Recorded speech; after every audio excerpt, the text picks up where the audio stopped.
Pertama-tama saya ucapkan selamat malam.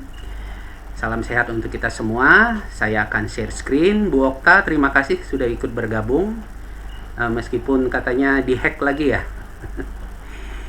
Ya, Bapak Ibu, kita akan berkesepakatan kelas dulu ya. Kesepakatan kelas yang pertama, mungkin nanti Bapak Ibu saya minta untuk aktif memberikan komentar. Misalnya saya tanya, kira-kira pendapat Bapak Ibu, silahkan Bapak Ibu bisa raise hand atau langsung tulis di kolom chat juga boleh ya. Jadi apapun yang saya minta, mungkin nanti mohon kerjasamanya untuk Bapak Ibu, karena chat kita itu akan direkam, akan tercatat nanti di timeline, dan hasil video ini interaktifnya juga akan dinilai. Jadi nanti saya, kalau misalnya hanya saya sendiri yang berbicara, nanti nilainya kurang. Kalau misalnya Bapak Ibu yang merespon, nanti nilainya lumayan juga. Kita saling membantu ya. Oke, saya akan share screen dulu Bapak Ibu.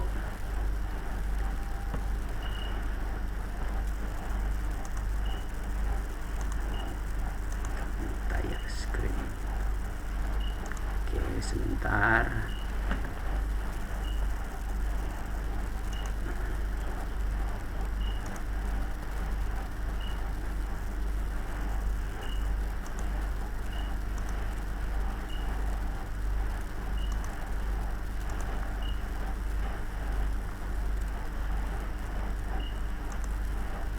Apa sudah kelihatan Bapak Ibu?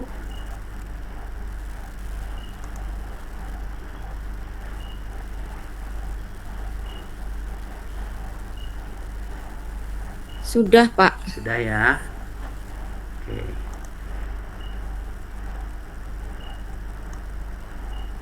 Ya, terima kasih Bapak Ibu. Jadi hari ini saya akan berbagi kepada Bapak Ibu mengenai budaya positif. Mungkin Bu Okta pernah mendengar, karena Bu Okta juga ikut grup penggerak. Mungkin Bapak Ibu juga pernah mendengar dari beberapa sumber atau media yang lain. Nah, namun kali ini saya akan berbagi kepada kita secara singkat saja ya. Memang waktu kita 1 jam, cuman nanti ada ruang tanya jawab, tidak harus saya presentasi terus ya. Jadi nanti ada ruang kesan atau komentar Bapak Ibu, mungkin ada pertanyaan, dan rekaman ini minimal 60 menit Bapak Ibu. Kurang daripada itu nilainya tidak diakui. Ya baik Bapak Ibu, budaya positif. Mungkin Bapak Ibu pernah mendengar tentang budaya positif ini. Nah, budaya positif ini adalah sesuatu yang baru kita dengar, tapi sebenarnya sudah lama kita coba lakukan ya, budaya positif. Next, saya ada pertanyaan pemantik kepada Bapak Ibu. Kalau Bapak Ibu setuju, silahkan Bapak Ibu tulis di kolom komentar setuju. Bila tidak setuju, silahkan Bapak Ibu tuliskan tidak setuju. 1. Hukuman dapat mendisiplinkan anak. Silahkan Bapak Ibu ketik. Kalau Bapak Ibu setuju, silahkan klik tulis setuju. Bila tidak setuju, silahkan ketik tidak setuju. Silakan Bapak Ibu. Hukuman dapat mendisiplinkan anak. Bebas Bapak Ibu. Mau pendapat kita itu tidak ada yang salah ya, karena berhubungan dengan pengalaman kita masing-masing. Oke. Ya, terima kasih. Semua menulis tidak setuju ya. Ada yang setuju? Saya dulu setuju, bahkan beberapa bulan yang lalu saya masih setuju ya. Nanti kita akan kupas lebih dalam mengapa hal ini perlu kita pahami bersama Bapak Ibu ya. Baik, yang nomor 2, pemberian hukuman dengan hal positif seperti membaca atau membersihkan halaman sekolah dapat meningkatkan disiplin anak. Kira-kira setuju atau tidak setuju? Silakan, 10 detik. Pemberian hukuman dengan hal positif seperti membaca atau membersihkan halaman sekolah dapat meningkatkan disiplin anak. Baik, ada yang setuju? Setuju? Baik, setuju. Ya. Oke. Saya juga setuju, Bapak Ibu ya. Ya. Cuma nanti kita akan elaborasi lebih dalam ya tentang pernyataan ini. Yang ketiga, memberi penghargaan dapat meningkatkan motivasi belajar anak. Silakan, setuju atau tidak setuju? Setuju. Ya. Baik, terima kasih Bapak Ibu. Ya, dari pertanyaan pemantik ini saya yakin bahwa kita akan belajar hal yang baru mengenai budaya positif ini. Next. Nah, untuk mengawali saya akan mengemukakan sebuah cerita pernyataan Bapak Ibu. Ada kepalan tangan. Kalau kita punya kepalan tangannya, anggaplah kita itu si A dan teman kita itu si B, gitu ya. Lalu sobeklah secari kertas kecil, tuliskan benda atau sesuatu yang sangat berharga untuk Bapak Ibu, letakkan di salah satu tangan Bapak Ibu dan genggamlah benda tersebut dengan segala daya upaya. Buatlah sebuah kepalan ya. Dicontohkan aja Bapak Ibu mengepalkan sebuah, mungkin di dalamnya itu ada kertas bertuliskan harga diri gitu ya, atau bertuliskan bertuliskan sesuatu yang penting bagi Bapak Ibu. Lalu teman Bapak Ibu si B akan mencoba dengan sekuat tenaga dengan berbagai cara untuk meminta Anda memberikan benda tersebut. Si B, teman kita itu bisa saja membujuk, mengancam, menghardik, merayu, menyuap, atau apa saja yang dapat membuka kepalan tangan kita itu. Nah, apa yang terjadi Bapak Ibu? Menurut Bapak Ibu, siapakah yang berpengaruh yang akan membuat kepalan tangan itu terbuka? Ya, si A atau si B? Kalau A, silakan ketik A. Kalau B, silakan ketik B. A itu diri kita ya. Kalau B itu teman. Oke, Pak Hendra menjawab A. Silakan yang lain. A. Baik. Saya minta konfirmasi dari Bu Sri nih. Nah, semua rata-rata menjawab A. Bu Sri, silahkan Bu Sri. Mengapa Bu Sri menjawab A? Silakan Ibu. Kalau menurut saya yang paling besar ini adalah A, karena keputusannya ada di A. Betul sekali Bu Sri. Baik, saya minta satu orang lagi dari Bapak-bapak. Pak Teguh kira-kira Pak. Menurut Bapak, di sini Bapak juga menjawab A, Pak Teguh. Silakan Pak. Mengapa Bapak memilih A, Pak?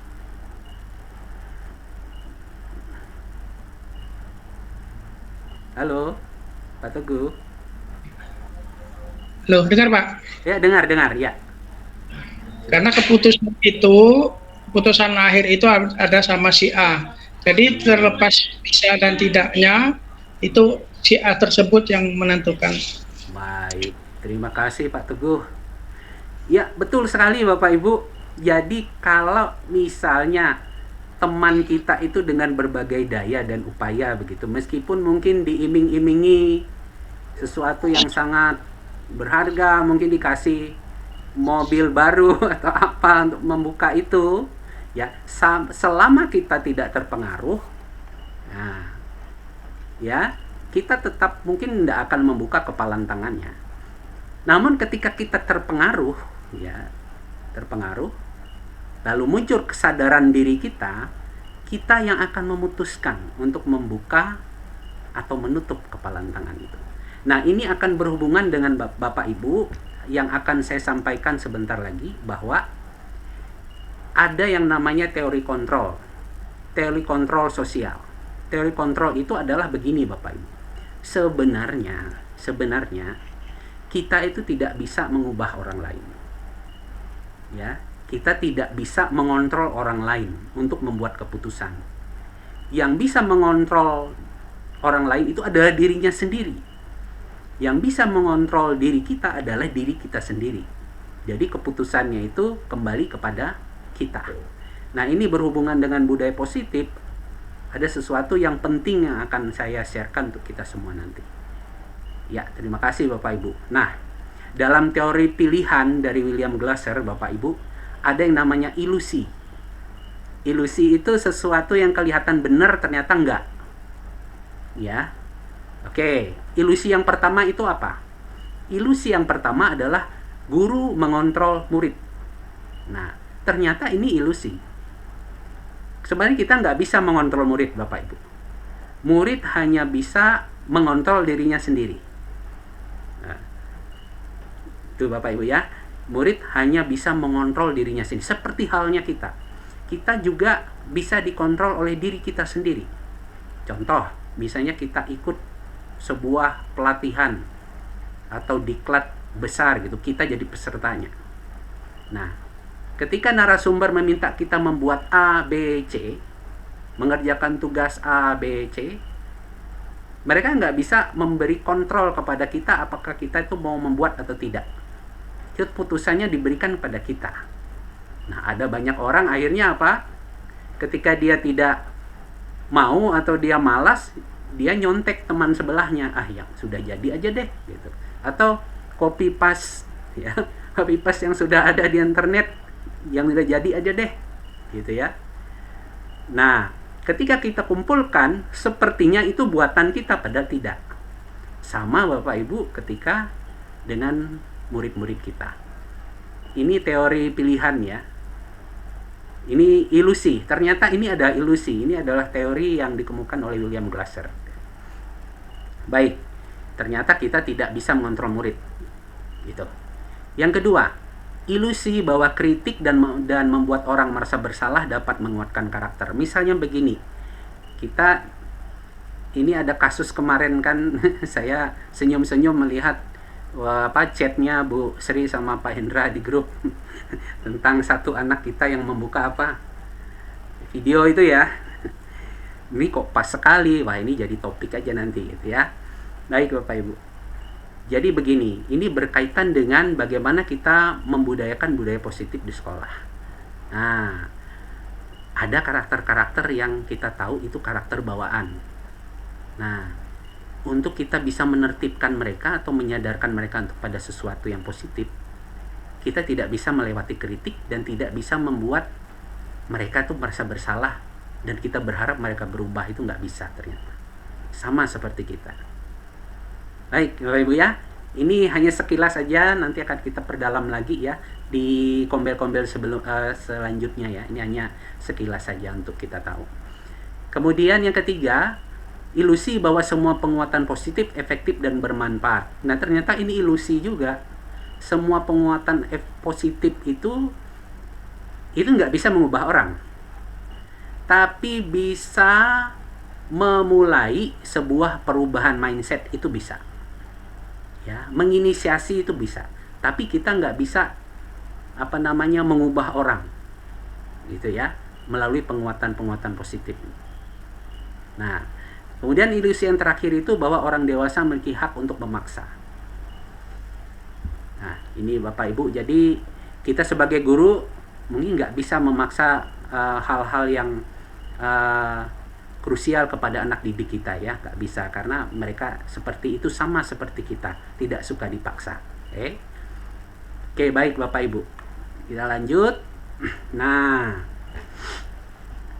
begini Bapak Ibu, mengapa saya ajak kita masuk ke teori kontrol ini? Dalam kita menjadikan siswa kita memiliki perilaku yang positif, ternyata kita harus memahami ini dulu. Yang pertama, bahwa kita ini tidak bisa menguasai pilihan seseorang. Gitu ya. Siapa yang sesungguhnya memiliki kontrol? Dari genggaman tangan tadi, yang memiliki kontrol itu bukan teman kita, tapi kita sendiri. Nah, siswa-siswa kita itu kita minta untuk mereka bisa memilih. Itu yang pertama. Memilih apa? Hal-hal yang baik. Artinya hal-hal yang dianggap baik, dianggap bagus, sesuai norma-norma, sesuatu yang benar itu karena mereka sadar itu benar.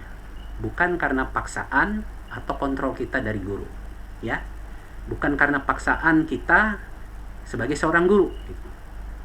Oleh sebab itulah semua yang berbau hukuman, semua yang terlihat itu memaksa nggak akan pernah berhasil, Bapak Ibu. Cobalah, kita sudah berapa tahun jadi guru ya, sesuatu yang sifatnya hukuman, sesuatu yang sifatnya pemaksaan, itu tidak pernah bisa mengubah siswa-siswa kita. Ya, ternyata karena mereka memiliki pilihan sendiri untuk bersikap. Nah, ini Bapak Ibu ya, saya juga baru ketika ikut guru penggerak, saya memahami ini, ternyata kita tidak bisa mengontrol orang lain. Oke, teori kontrol itu berbicara beberapa hal. Yang pertama, kita berusaha memahami pandangan orang lain tentang dunia. Setiap orang itu punya pandangannya sendiri tentang hidupnya, berdasarkan pengalamannya, mungkin dibawanya dari kecil ya, dari keluarganya memang sudah seperti itu budayanya. Susah Bapak Ibu kita akan mengubah itu. Kedua, semua perilaku memiliki tujuan ya, termasuk siswa kita ya berinisial S ya misalnya sering nggak masuk atau apa, ada tujuannya ternyata gitu. Nah, ini akan saya share nanti gimana saya beberapa waktu lalu berhasil untuk masuk gitu loh ke pribadinya. Oh, ternyata saya tahu tujuannya apa begitu ya. Dan ini kemarin saya kerjakan ketika di depan anak-anak, saya mempresentasikan budaya positif ini, dan memang beberapa di antara anak-anak ini akhirnya memberikan respon positif, di mana mereka belajar untuk menyadari bahwa budaya positif itu ya harusnya muncul dari diri mereka sendiri, bukan dari paksaan. Dan ini saya sudah kerjakan beberapa hari yang lalu di sekolah. Nah, ini ya Bapak Ibu ya. Jadi ternyata kita tidak bisa mengontrol siswa-siswa kita. Sebaliknya mereka sendiri yang bisa mengontrol pilihan mereka sendiri. Nah, ini perlu juga sebagai guru kita ketahui ya. Hanya Anda yang bisa mengontrol diri Anda. Yang ketiga, Anda tidak bisa mengontrol orang lain. Lanjut, kolaborasi dan konsensus menciptakan pilihan-pilihan baru. Yang terakhir, model berpikir menang-menang. Kalau Bapak Ibu bingung, kita skip saja. Oke. Ya, disiplin positif dari William Glasser. Kebutuhan dasar manusia itu apa Bapak Ibu? Ini kita masuk ke sini dulu ya. Yang pertama, bertahan hidup. Yang kedua, penguasaan. Yang ketiga, kasih sayang dan rasa diterima. Yang keempat, ketenangan. Dan terakhir itu kebebasan. Bapak Ibu, kita sebagai guru dan juga sebagai siswa, juga siswa kita di sekolah itu punya 5 kebutuhan ini. Kalau 5 kebutuhan dasar ini belum dilengkapi, belum dipenuhi, mereka akan mencari. Itu Bapak Ibunya. Makanya kadang mereka itu bersikap aneh-aneh, bersikap di luar nalar, bersikap. Kita mau lihat disiplin itu dari bahasa Latin itu disiplina, artinya belajar. Makna asal kata ini berkonotasi dengan disiplin diri dari murid-murid Socrates dan Plato, Bapak. Jadi disiplin diri itu kita itu menggali potensi diri kita untuk sebuah tujuan, bukan paksaan. Kalau kita melihat selama ini disiplin itu adalah sebuah istilah yang akrab dengan ketidaknyamanan. Betul Bapak Ibu? Disiplin itu rasanya akrab sekali dengan ketidaknyamanan ya. Padahal sebenarnya nggak begitu. Disiplin itu dari kata aslinya itu menyatakan bahwa ada motivasi intrinsik untuk orang mau belajar. Artinya muncul dari dalam dirinya sendiri itu mau belajar begitu ya. Makna disiplin itu akhirnya tergerus zaman dan berubah Bapak Ibu. Nah, padahal seharusnya nama disiplin itu motivasi intrinsik kita sendiri yang berasal dari diri kita sendiri. Nah, kalau kita mendisiplinkan anak, mendisiplinkan itu sudah kata yang salah sebenarnya, miskonsepsi. Harusnya disiplin itu muncul dari kesadaran diri mereka akan hal-hal yang benar, bukan karena paksaan kita sebagai seorang guru. Tuh Bapak Ibu ya. Jadi teori ini berhubungan erat sekali dengan Ki Hajar Dewantara yang mengatakan bahwa tugas kita sebagai menuntun anak itu harus merdeka. merdekanya Ki Hajar Dewantara itu apa Bapak Ibu? Ya, merdekanya Ki Hajar Dewantara itu ini. Merdeka itu artinya tidak hanya terlepas dari perintah, tetapi juga cakap membuat memerintah diri sendiri. Jadi kata disiplin yang sebenarnya itu adalah keinginan untuk berubah atau belajar hal yang baik dari dalam diri sendiri. Itu. Jadi kita nggak bisa mendisiplinkan orang. Kita hanya bisa mendisiplinkan diri sendiri. Baik, sampai di sini ada yang ditanyakan Bapak Ibu? Silakan Bu Okta mungkin berikan komentar, Bu. Mungkin dihubungkan dengan apa yang sudah Ibu lakukan selama ini atau yang sudah pernah Ibu dapatkan. Silakan Bu Okta. Baik, terima kasih atas kesempatannya Pak Lewi. Kalau yang saya terapkan selama ini adalah membuat disiplin positif, yaitu kesepakatan kelas sebelum belajar. Oke. Jadi hal-hal yang kita sepakati selama dalam pembelajaran itu akan menjadi, kalau keluar atau munculnya dari keinginan anak-anak sendiri, maka akan kita tagih setiap saat, kita ingatkan kalau mereka melenceng dari apa yang mereka inginkan saat pembelajaran berlangsung. Baik. Itu. Baik Ibu. Nah, apa bedanya Bu kesepakatan kelas dengan peraturan kelas nih Bu? Menurut Ibu bagaimana Bu? Yang saya ketahui kalau peraturan kelas itu saklek ya, atau sudah ada tanpa melibatkan peserta didik dalam membuatnya. Sedangkan kalau kesepakatan kelas itu fleksibel, bisa berubah setiap saat, bisa ditambah, dikurang, atau disesuaikan dengan situasi belajar yang diinginkan saat itu. Nah, menurut Ibu kesepakatan kelas ini apakah sesuai dengan paradigma Ki Hajar Dewantara mengenai disiplin positif, Bu? Sangat sesuai. Justru itu makanya saya mempraktekannya, karena anak-anak itu merdeka pengen belajar yang seperti apa, suasana belajar yang mereka inginkan. Jadi mereka akan saling mengingatkan terhadap kesepakatan kelas yang dibuat sebelum belajar. Iya. Baik. Bagaimana kalau misalnya ada salah satu anak yang ternyata melanggar Bu kesepakatan kelas itu? Cara Ibu untuk menegurnya atau mengingatkan kembali itu seperti apa? Contohnya misalnya gitu. Biasanya langsung, ayo ingat tadi kesepakatan kelas yang dibuat seperti itu Pak. Dan nanti biasanya ada temannya juga yang akan mengingatkan sebelum kita ingatkan, seperti itu. Berarti suasananya tetap senang begitu ya, nggak ada tegang-tegang gitu ya?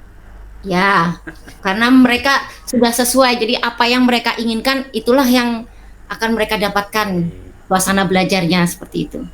Baik, terima kasih Bu Okta. Ya, kita beri plus dulu untuk Bu Okta ya. Plus spiritual, boleh ada tepuk tangan di sini. Oke, ya. Baik, terima kasih Bu Okta. Nah, ini salah satu ya. Kenapa saya minta Bu Okta? Karena saya pernah melihat memang ada kesepakatan kelas yang dibuat, dan itu juga kemarin sudah dipraktekkan oleh Pak Teguh, oleh beberapa teman ketika observasi ya. Nah, kesepakatan kelas itu salah satu budaya positif di mana anak-anak kita itu tidak terpaksa, dalam tanda kutip Bapak Ibu, terpaksa nanti kalau nggak melakukan ini dihukum. Nah, itu nggak akan terjadi, karena anak-anak murid kita itu akan dengan sendirinya menganggap bahwa ya ini memang harus saya kerjakan, ini hal yang positif, ini mengandung nilai-nilai kebajikan gitu ya. Nah, berbicara tentang nilai-nilai kebajikan Bapak Ibu, nah ini dia ya. Nilai-nilai kebajikan universal. Ya.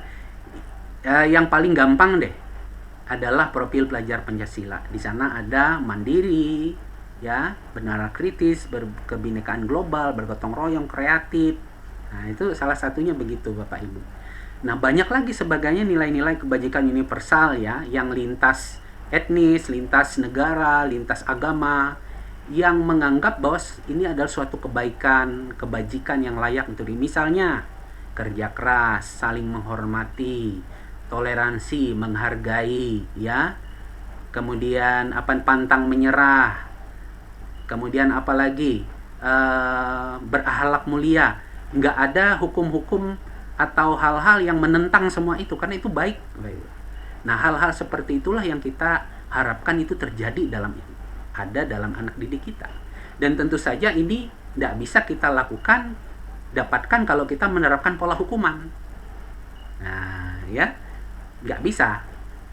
Karena pola hukuman itu akan melahirkan sebuah pemaksaan yang mengakibatkan mereka menampilkan sesuatu yang kita mau saja, gitu ya. Tapi mereka tidak sungguh-sungguh menyadari karena itu sebuah kebenaran atau sebuah hal yang patut dilakukan. Jadi ini Bapak Ibu, mudah-mudahan Bapak Ibu bisa menangkap walau sedikit ya. Nggak apa-apa, karena waktu kita terbatas ya. Ya mungkin ini 15-an menit lagi ya. Oke Bapak Ibu. Nah ini Bapak Ibu, intinya itu ini. Jadi kita itu meminta kepada anak didik kita bahwa mereka itu jujur apa adanya. Itu ya Bapak Ibu ya. Jujur apa adanya, tidak pura-pura. Jadi misalnya siswa itu anggap nomor 1 nih Bapak Ibu. Ini dialami siswa kita. Untuk menghindari hukuman, mereka tuh cenderung apa ya? Misalnya, ayo kalau kamu nggak memasukkan bajumu, Bapak akan hukum kamu. Nah, jadi mereka akhirnya motivasinya eksternal karena takut. Karena takut mereka akan memasukkan bajunya gitu. Tapi coba lihat kalau sudah pulang sekolah atau istirahat, dikeluarin lagi. Sama seperti saya dulu. Masa-masa sekolah begitu kan, dikeluarin lagi. Ini motivasi eksternal, tidak bertahan lama. Yang kedua, untuk mendapatkan imbalan. Nah, ini sama sebenarnya Bapak Ibu. Tadi di bagian awal kita lihat, kita ada bicara tentang penghargaan. Penghargaan kepada siswa kalau berlaku baik itu bagus atau tidak. Nah, mungkin kadang-kadang kita bisa gitu. Nah, kalau kamu bisa mengerjakan tepat waktu, nanti Bapak kasih hadiah A. Memang anak itu kan melakukan hal tersebut, tapi tidak dari motivasi intrinsik dirinya. Hanya karena apa? Motivasi hadiah. Nah, ini juga tidak akan bertahan lama Bapak Ibu. Nah, yang kita mau itu sebenarnya ini. Yang ketiga, mereka menghargai diri sendiri, artinya begini. Kalau saya melakukan ini, dampaknya ke saya nanti apa ya? Misalnya, memungut sampah atau membuang sampah pada tempatnya.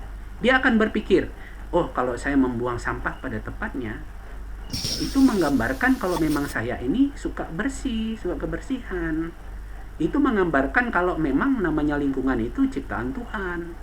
Itu menggambarkan bahwa ini memang hal yang baik gitu. Motivasinya harus itu yang muncul.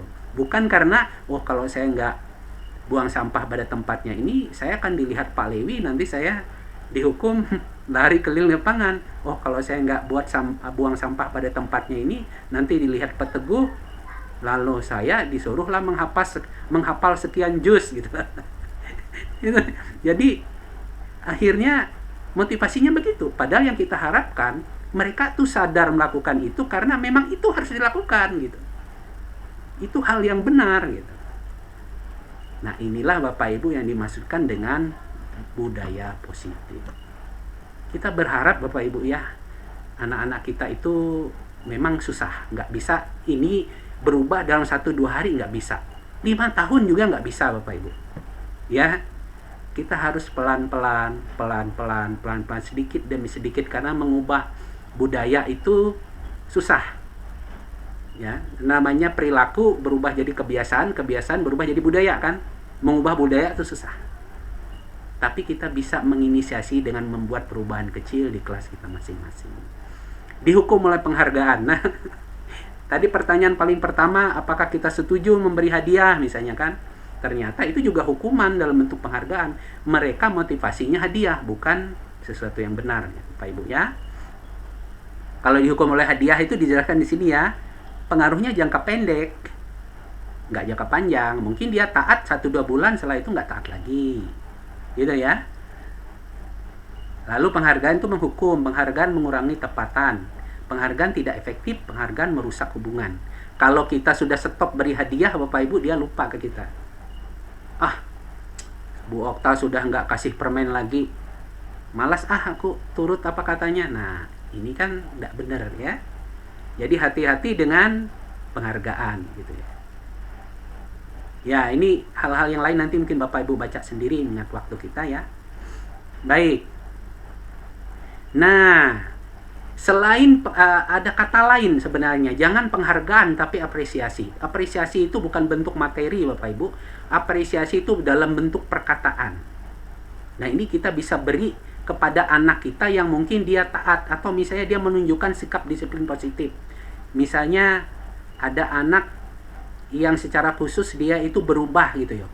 Misalnya ada satu anak ini ya, ada berubah sikapnya, kita beri penghargaan berupa kata-kata motivasi, pengakuan secara khusus. Oh, kamu ini luar biasa nak ya, Bapak lihat kamu ini sekarang berubah, kamu jadi lebih sensitif, menghargai teman, dan kamu juga Bapak lihat ini ya, wah, suka sekali kalau berteman nggak pilih-pilih. Bayangkan Bapak Ibu, kalau kita kasih seperti itu kepada anak murid kita itu gimana rasanya gitu ya. Nah, itu bisa secara khusus Bapak Ibu kita berikan, bisa secara pribadi, bisa kepada semua murid secara bergantian ya dalam kelas, bisa siapa saja, dan fokuslah kepada prosesnya. Ya, prosesnya. Proses itu begini, misalnya, nak, kamu kok bagus ya, sekarang hasil belajarmu bagus. Bapak Ibu lihat sekarang kamu sudah bisa ini. Nah, gitu ya. Oke. Jadi itu yang bisa kita kerjakan Bapak Ibu ya. Nah ini pengakuan, apresiasi, kebajikan dan lain-lain. Nah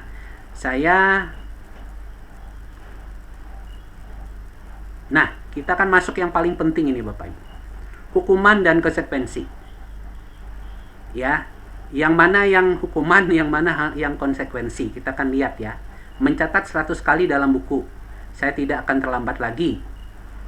Ya, apakah ini hukuman atau konsekuensi Bapak Ibu?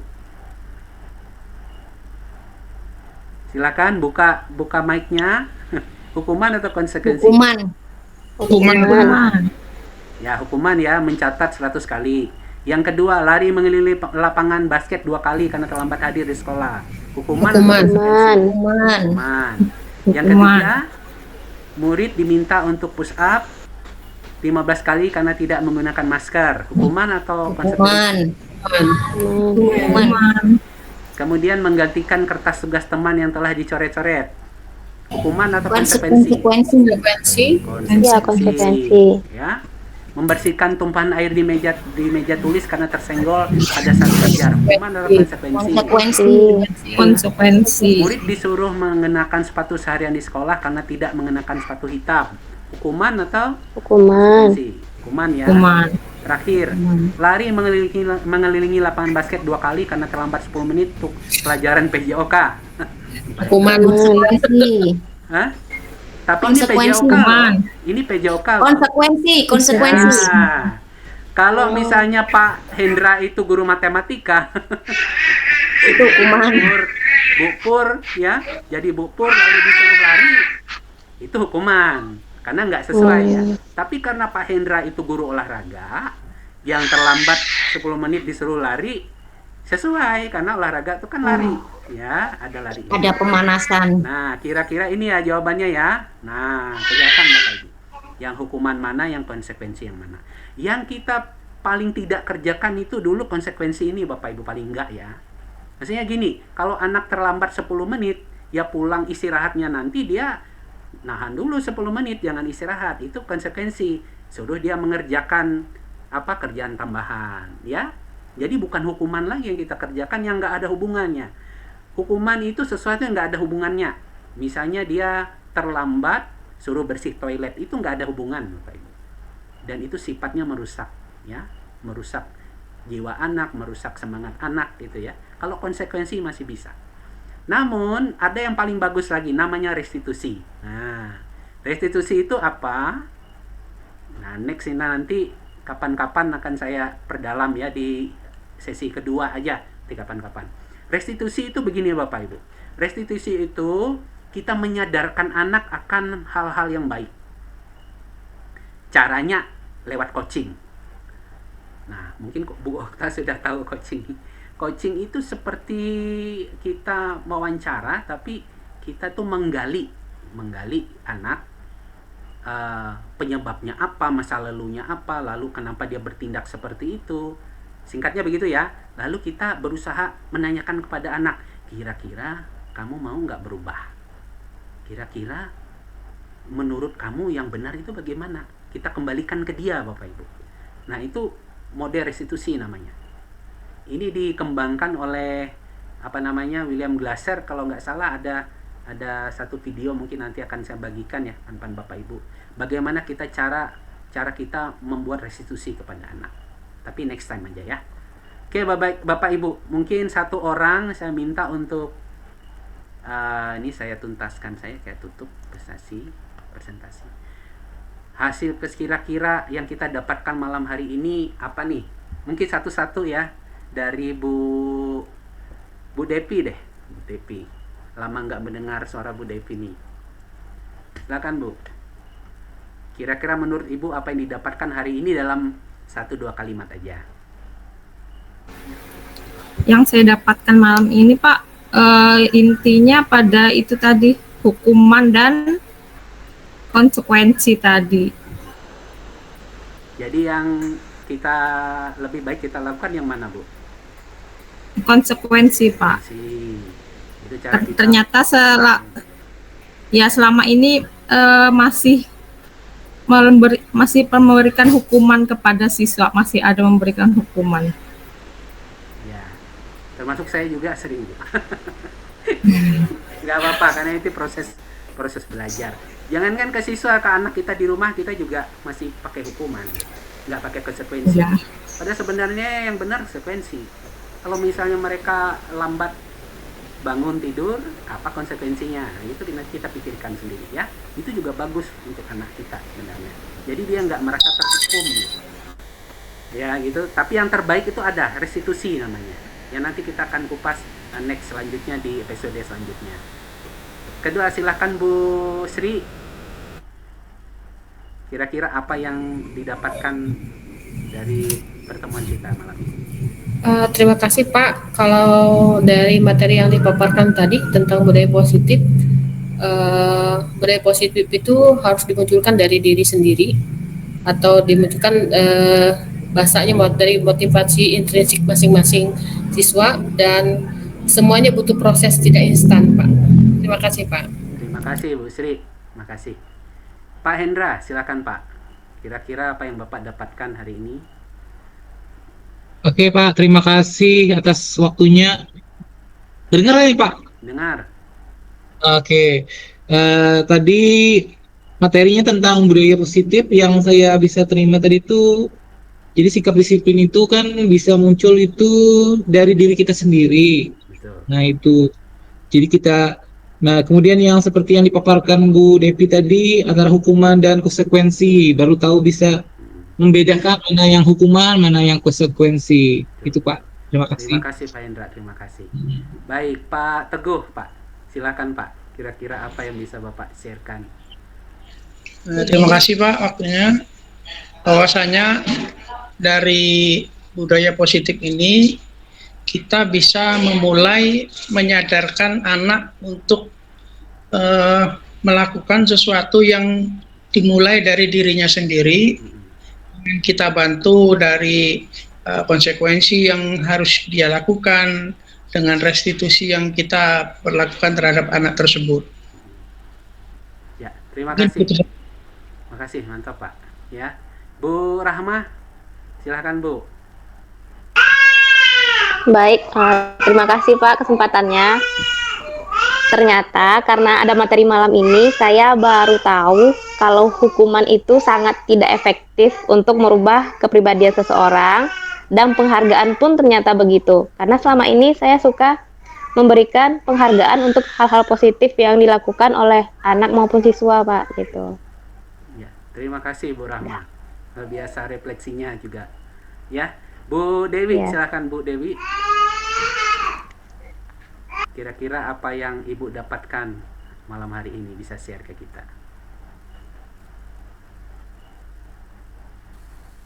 Halo Bu Dewi. Lanjut Bu Okta aja dulu ya. Baik, malam ini saya seperti merefresh kembali apa yang sudah dipelajari dan berusaha diterapkan, walaupun terkadang ya agak goyah sedikit. Karena kalau kita terlalu menuruti murid nanti dikira lemah gitu loh, Pak. Betul, Bu, betul. Sering merasa seperti itu. Nah, ya mudah-mudahan bisa konsisten lah untuk menerapkannya, karena bagus sebenarnya sih kalau motivasi itu muncul dari dalam diri sendiri. Jadi ada atau tidak ada penghargaan, mereka akan jadi lebih baik seperti itu. Betul.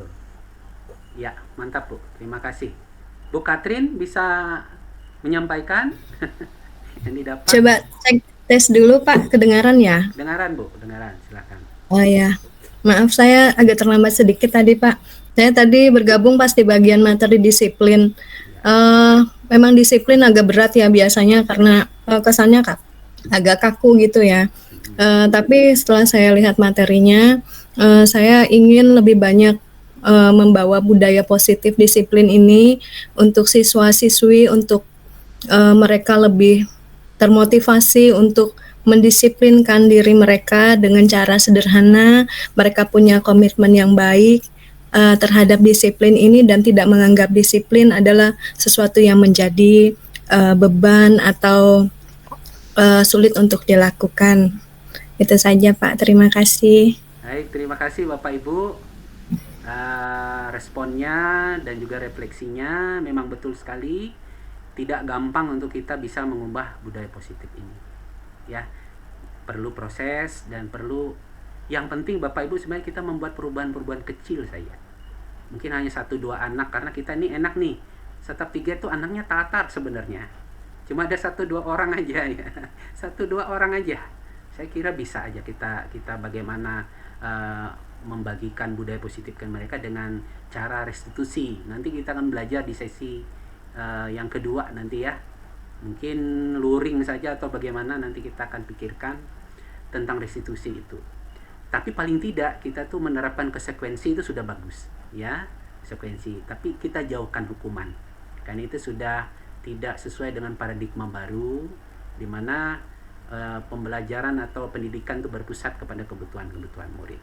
Ingat Bapak Ibu, ada satu kata yang kalau anak itu bermasalah, yang terganggu itu mereka nggak mengganggu kita, tapi mereka, karena mereka lah yang belajar gitu ya, mereka lah fokus utama dalam pendidikan ya.